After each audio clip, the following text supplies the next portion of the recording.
सासू माँ दिल छू लेने वाली कहानी। बेटा सुन, आज ऑफिस से आते वक्त मेरा एक काम करके आ जाएगा? कावेरी जी ने अमित से पूछा।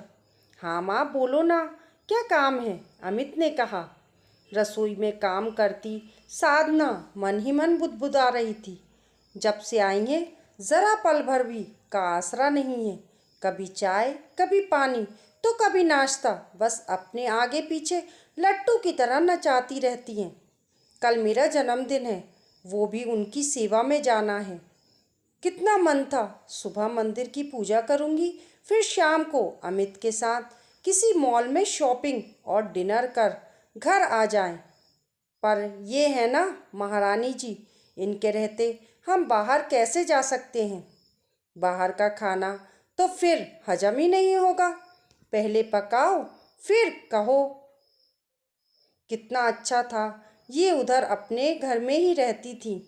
उधर कावेरी जी से बात कर अमित ऑफिस निकल गया। पूरे दिन साधना मन ही मन सास को जली कटी सुनाती रही। ना अच्छे से बात की, ना दो घड़ी उनके पास जाकर बैठी। अमित ही माँ को जिद कर साथ ले आया था जब इस बार घर गए थे। अब तो सास यहीं जमकर रह गई हैं, सारी दिन इनकी गुलामी करती रहें। सोच सोचकर साधना क्रोधित हो रही थी।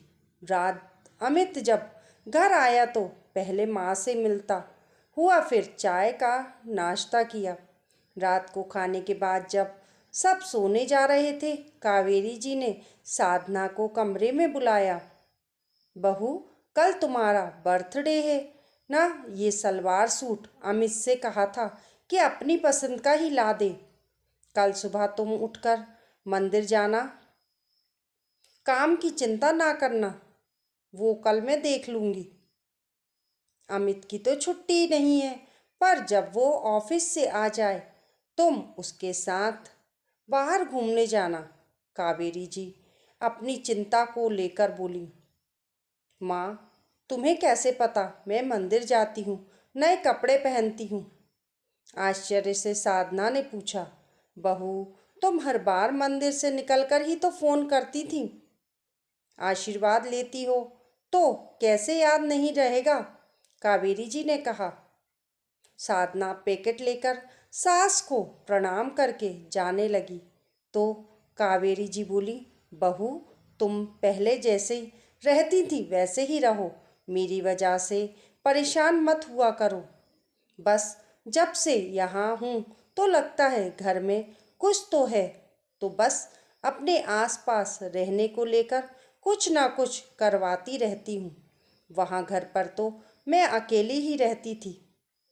जी माँ, साधना बस इतना ही कह पाई। बाहर अमित खड़ा हुआ ये सब बातें सुन रहा था। जैसे ही साधना अपने कमरे में पहुंची, अमित ने कहा, जब से माँ यहाँ आई हैं तुम उनके साथ ना तो ठीक से बात करती हो और ना ही उनके पास बैठना पसंद करती हो, और जब तब माँ के लिए जली कटी मुझे सुनाती रहती हो। तुम्हें मैं बता नहीं सकता कि मुझे कितना कष्ट होता है।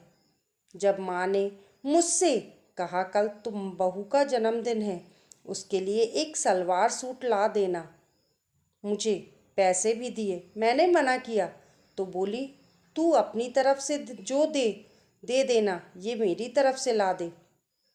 अब बताओ माँ के मन में मेरे लिए क्या है और तुम्हारे लिए क्या है, और मेरे मन में माँ के लिए क्या है? मुझे माफ़ कर दो अमित, मैं माँ को समझ ही नहीं पा रही थी।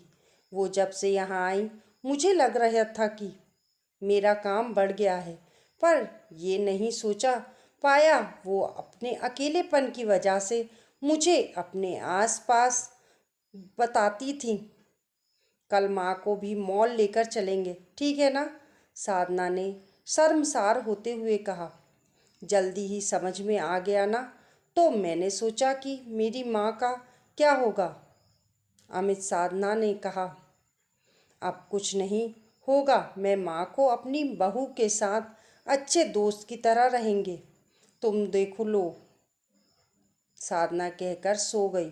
कल की सुबह माँ सामान सास ने भी आशीर्वाद तो लिया था। उधर अमित अब माँ को लेकर थोड़ा बेफिक्र हो गया था।